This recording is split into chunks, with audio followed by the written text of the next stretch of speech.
इस वक्त आप आराम से बैठकर इस वीडियो को देख रहे हैं, मगर मैं आपको कहूँ, आज जिस जगह पर आप अभी बैठे हो वो जमीन आज से करोड़ों साल पहले 8,500 डिग्री के तापमान से उबल रही थी, या जिस जगह पर आप बैठे हैं वो जगह लाखों सालों तक बर्फ से ढकी हुई थी। ये दोनों बातें सच हैं। इस 15 मिनट की वीडियो के अंदर आप पृथ्वी के 450 करोड़ साल के सफर को देखने वाले हैं। जिस जगह आज हमारा सौरमंडल है, वहाँ विभिन्न प्रकार की गैस और धूल के बादल हुआ करते थे। वैज्ञानिकों के मुताबिक इन धूल के बादलों से दूर एक तारा हुआ करता था। वक्त के साथ साथ उस तारे की ऊर्जा कम होने लगी, जिसके कारण उसके अंदर एक विशाल विस्फोट हुआ। विस्फोट की वजह से अंतरिक्ष की ये धूल एक दूसरे से दबने लगी। इस दौरान बादलों में स्थित धूल के कण दबाव और गर्मी के कारण बड़े उल्कापिंड और पत्थरों में परिवर्तित हो चुके थे, और इसी दबाव की वजह से इन बादलों में स्थित रेडियो एक्टिव पदार्थ ने ग्रेविटी का निर्माण किया। इस ग्रेविटी के कारण बीच में हाइड्रोजन और हीलियम इकट्ठा होने लगे। बीच के इस भयंकर दबाव के कारण एक विशाल विस्फोट हुआ, और इसी विस्फोट के कारण हमारे सूरज का जन्म हुआ। अंतरिक्ष में फैले एस्ट्रॉयड यानी क्षुद्र ग्रहों में भारी वजन की वजह से सूरज के करीब आकर सूरज की परिक्रमा करने लगे।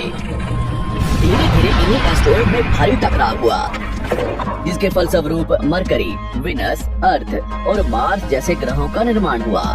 वैज्ञानिकों के मुताबिक उस वक्त पृथ्वी और मार्स यानी मंगल ग्रह के बीच थिया नामक ग्रह सूरज की परिक्रमा किया करता था।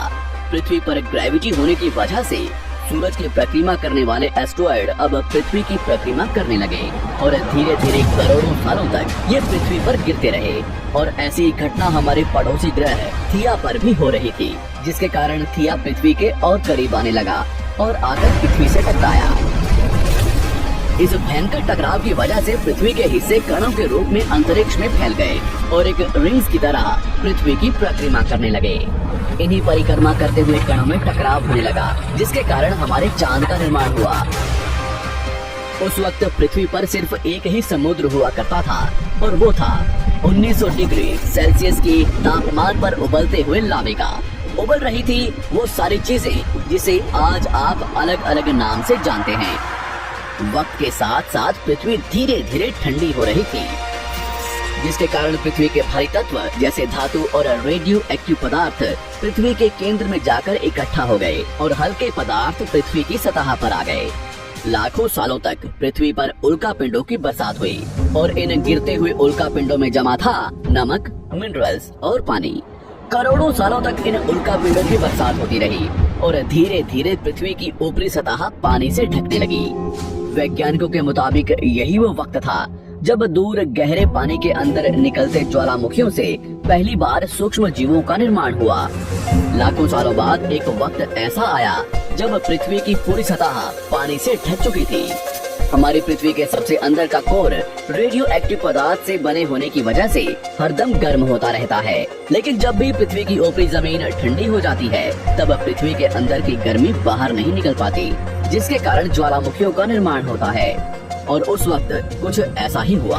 पानी से ढकी हुई पृथ्वी पर हजारों की तादाद में ज्वालामुखी निकलने लगे, और आने वाले लाखों सालों तक इन ज्वालामुखियों का निकलना जारी रहा, जिससे पानी के ऊपर जमीन का निर्माण हो रहा था। इस वक्त भी पृथ्वी पर वातावरण न होने की वजह से अंतरिक्ष से उल्कापिंडों की बरसात हो रही थी। आज से लगभग 300 करोड़ साल पहले पृथ्वी पर ऐसा वक्त आया जब पृथ्वी का वातावरण लगभग स्थिर होने लगा था। ज्वालामुखी निकलने धीरे हो गए थे, और पृथ्वी का एक दिन 12 घंटे का हुआ करता था। साल बीतते गए, और धीरे धीरे ये सूक्ष्म जीव विकसित होते गए और समूह में रहने लगे। आज से लगभग 250 करोड़ साल पहले पहली बार पृथ्वी पर ऐसे जीवों का निर्माण हुआ जो जीने के लिए ये पानी के अंदर के मिनरल्स यानी खनिज पदार्थ और धूप का इस्तेमाल करते थे, और मल त्याग के रूप में ऑक्सीजन बाहर निकालते थे। इस वक्त तक पृथ्वी पर ज्यादातर ज्वालामुखी निकलने बंद हो चुके थे, और इन माइक्रोबैक्टीरिया की वजह से वातावरण में ऑक्सीजन की मात्रा बढ़ रही थी। वातावरण में ऑक्सीजन बढ़ने की वजह से पृथ्वी का वायुमंडल बनना शुरू हुआ, और आने वाले हजारों सालों तक वातावरण में ऑक्सीजन की मात्रा बढ़ती रही। जिसकी वजह से पृथ्वी के ज्यादातर हिस्सों में ये सूक्ष्म जीव फैल गए। हजारों सालों बाद एक वक्त ऐसा आया जब पृथ्वी में ज्यादा ऑक्सीजन बढ़ने के कारण ये सूक्ष्म जीव मरने शुरू हो गए। उस वक्त तक पृथ्वी का वातावरण ठंडा होने के साथ साथ ऑक्सीजन से भी भर चुका था, जिसके कारण जमीन और वातावरण में स्थित आयरन यानी लोहे के मिनरल्स पानी में स्थित ऑक्सीजन से रिएक्ट होने लगे। और एक वक्त ऐसा आया जब पृथ्वी की जमीन आज के मार्स के जैसे लाल हो चुकी थी। वक्त बीतने के साथ साथ धरती की टेक्टोनिक प्लेट्स में दरार होने लगी, जिसके कारण पृथ्वी के अंदर का लावा जमीन की तरह कई लाखों सालों तक खुला उबलता रहा। और यही वो कारण था जिसके कारण पृथ्वी के वातावरण में कार्बन डाइऑक्साइड की मात्रा बहुत बढ़ गई और पृथ्वी पर एसिड की वर्षा शुरू हो गई। एसिड रेन की वजह से पृथ्वी का तापमान घटने लगा और तापमान इतना घटा कि पृथ्वी के ऊपर स्थित पानी बर्फ में परिवर्तित होने लगा। पृथ्वी पर पहली बार भयंकर आइस एज आया। इस वक्त पूरी पृथ्वी सफेद बर्फ से ढक चुकी थी। आमतौर पर जब धरती पर सूरज की किरणें गिरती हैं, तब जमीन उन किरणों को सोख लेती है, मगर क्योंकि पूरी पृथ्वी बर्फ से ढक चुकी थी और क्योंकि बर्फ सफेद और चमकीली होती है, जिसके कारण सूरज की किरणें धरती पर गिरने के बाद वापस चली जाती थी। इसी कारण से पृथ्वी कई लाखों सालों तक बर्फ से ढकी रही, मगर फिर से पृथ्वी के अंदर स्थित गर्मी ज्वालामुखी के रूप में निकलना शुरू हो गई और इन ज्वालामुखियों से निकलने वाली गर्मी ने बर्फ को पिघलाना शुरू कर दिया। इसी बीच पृथ्वी की गहराई में बचे कुछ सूक्ष्म जीव धीरे धीरे बदल रहे थे और अब वो ऑक्सीजन को अपने शरीर को बड़ा और जटिल बनाने के लिए इस्तेमाल करने लगे थे। इस बीच पानी में अलग से भी छोटे समुद्री पौधे निकलने शुरू हो चुके थे। बाहर जैसे जैसे ज्वालामुखी निकल रहे थे, वैसे वैसे वातावरण कार्बन डाइऑक्साइड की वजह से गर्म हो रहा था। वक्त के साथ साथ बर्फ तो पिघलने लगी, मगर धरती पर फिर से एसिड की वर्षा शुरू हो गई, जिसके कारण फिर पृथ्वी ठंडी होने लगी और फिर पृथ्वी की ज्यादातर सतह बर्फ से ढक गई। ऐसा बार बार कई हजारों सालों तक होता रहा और इसी कारण से अब समुद्री जीव धीरे धीरे वातावरण के हिसाब से विकसित हो रहे थे। इस बीच कई सारे जीव और समुद्री जंगल विलुप्त हो गए, मगर जो बच गए वो धीरे धीरे पृथ्वी के बदलते तापमान के हिसाब से ढलते गए और अब हजारों सालों बाद समुद्री पेड़ बर्फ की वजह से पूरी तरह से मरते या सूखते नहीं थे। अब सूक्ष्म जीव समुद्री जीव बन चुके थे। जब फिर से ज्वालामुखियों ने पृथ्वी की बर्फ को पिघलाना शुरू किया, तब ये समुद्री पेड़ जल्दी विकसित होकर फैल गए। धीरे धीरे वातावरण में ऑक्सीजन की मात्रा बढ़ने लगी और पृथ्वी पर होने वाली एसिड की वर्षा कम होने लगी। वातावरण में ऑक्सीजन आने की वजह से पृथ्वी की ओजोन लेयर्स मोटी होने लगी और आज से लगभग 47 करोड़ साल पहले पृथ्वी की ऊपरी सतह पर पहली बार मोसोस नामक प्लांट उगना शुरू हुआ। वक्त के साथ साथ जमीन पर अलग अलग प्रकार के पौधे और पेड़ उगना शुरू हुए। एक वक्त ऐसा आया जब जमीन के पेड़ों की लंबाई लगभग 80 से 100 फीट जितनी या आज के 5 से 6 मंजिला बिल्डिंग जितनी ऊंची हो चुकी थी। ये वो वक्त था जब समुद्री जानवर समुद्र से बाहर निकल रहे थे और जमीनी जानवरों में परिवर्तित हो रहे थे।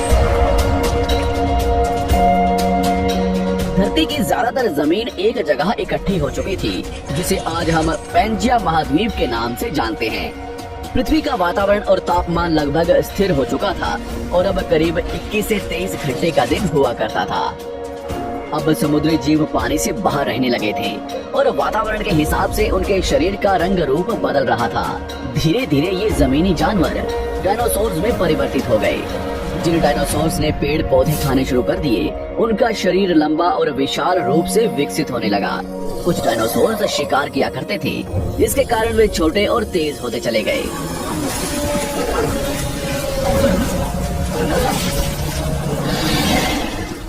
पृथ्वी की ऊपरी जमीन एक जगह इकट्ठी होने के कारण ज्यादातर जमीन रेगिस्तान और बंजर हो चुकी थी। ज्यादातर जंगल समुद्र के करीब हुआ करते थे, जिसमें डायनासोर्स रहा करते थे। आज से लगभग 20 करोड़ साल पहले पैंजिया महाद्वीप टूटना शुरू हो गया। पैंजिया के विभाजित होने की वजह से पृथ्वी की ज्यादातर ऊपरी जमीन पानी के संपर्क में आने लगी, जिसके फलस्वरूप पृथ्वी पर हरियाली बढ़ती गई, जिस वजह से डायनासोर्स और ज्यादा विभिन्न और विशाल होते चले गए। डायनासोर्स ने आने वाले लगभग 20 से 30 करोड़ सालों तक पृथ्वी पर राज किया। उस वक्त डायनासोर्स समुद्र से लेकर जमीन और आसमान तक पूरी पृथ्वी पर राज किया करते थे। इस दौरान अफ्रीका से टूटा भारत सीधे आकर आज के तिब्बत से टकराया और इस टकराव की वजह से हिमालय का निर्माण हुआ। आज से लगभग 6.5 करोड़ साल पहले पृथ्वी की तरफ आज के माउंट एवरेस्ट से भी बड़ा लगभग 4.5 लाख करोड़ किलो जितना वजनिया उल्कापिंड लगभग 80,000 किलोमीटर प्रति घंटे की स्पीड से पृथ्वी की तरफ आ रहा था।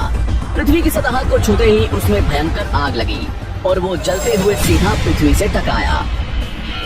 इस टकराव से निकलने वाली ऊर्जा आज के 10 करोड़ परमाणु बम एक साथ फटने के बराबर थी। जहां ये उल्कापिंड गिरा, वहां के जानवर और पेड़ तुरंत भाप बनकर जल गए। गिरते ही पृथ्वी पर पूरी तरह धूल फैलने लगी। समुद्र में भयंकर बाढ़ आने लगी।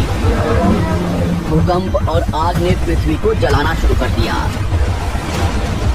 कुछ ही घंटों में पूरी पृथ्वी के वातावरण में हानिकारक गैस और धूल की वजह से पृथ्वी नर्क हो चुकी थी। डायनासोर्स, घुटन, आग और भूखमरी से पूरी तरह विलुप्त हो गए। इस वक्त हमारे पूर्वज जमीन के अंदर रहा करते थे, जिसके कारण वो इस विशाल प्रलय से बच गए। पृथ्वी का वातावरण पूरी तरह से काला और अंधेरा हो चुका था, जिससे धूप भी जमीन तक नहीं पहुंच पा रही थी। पृथ्वी के पेड़ और ज्यादातर जानवर विलुप्त हो गए। वातावरण में धूल और हानिकारक गैस के कारण पृथ्वी पर फिर से एसिड की वर्षा शुरू हो गई और फिर पृथ्वी ठंडी होकर बर्फ से ढक गई। लेकिन इस बार पृथ्वी की बर्फ लाखों सालों तक नहीं जमी रही और 80 से 90 हजार साल बाद ये बर्फ पिघलनी शुरू हो गई। जैसे ही धरती पर वातावरण फिर से पहले जैसा होने लगा, वैसे ही ये छोटे जीव जमीन से बाहर आना शुरू हो गए। उस वक्त पृथ्वी की बर्फ पिघलनी शुरू ही हुई थी, जिसके कारण अफ्रीका में घने ठंडे जंगल हुआ करते थे और इसी बीच ये जमीनी जीव बंदरों में परिवर्तित हुए। मगर जैसे जैसे पृथ्वी गर्म होने लगी, वैसे वैसे अफ्रीका के ये जंगल सूखने लगे। जंगल की चीजें खाने वाले बंदरों को खाने की कमी होने लगी। खाने की तलाश में इन बंदरों ने अपने पैरों पर चलना शुरू कर दिया, जिससे उन्हें दूसरे जानवरों के शिकार करने में मदद मिलती थी। धीरे धीरे बंदर एप्स यानी वानर में परिवर्तित हुए। खाने की तलाश में ये एप्स पृथ्वी के दूसरे हिस्सों में फैलने लगे और धीरे धीरे उनके शरीर का रंग रूप वहाँ के मौसम के हिसाब से बदलता गया। वक्त के साथ साथ हम आदिवासी बने। हमने हथियारों से लेकर आग का आविष्कार किया। हम धीरे धीरे इंसान के रूप में विकसित हुए। हमने धर्म से लेकर परिवार, भाषा और संस्कृति का निर्माण किया और वक्त के साथ साथ हम विकसित होते चले गए और आज हम इस पृथ्वी की सबसे विकसित प्रजाति बन चुके हैं। पृथ्वी को आज के जैसे बनने में लगभग 450 करोड़ साल का वक्त लगा है और हमें एक छोटे जमीन में रहने वाले जानवर से इंसान बनने में कई लाखों सालों का। मगर हमने इन 100 सालों में जितना पृथ्वी को गंदा और तबाह किया है, उतना आज तक किसी भी प्रजाति ने नहीं किया होगा। हम फिर से धरती को गर्म कर रहे हैं और कार्बन डाइऑक्साइड की मात्रा बढ़ा रहे हैं। वैज्ञानिकों का मानना है कि पृथ्वी पर फिर से विशाल परिवर्तन होने वाला है। भविष्य में पृथ्वी कैसी होगी, जानेंगे हमारी अगली वीडियो में।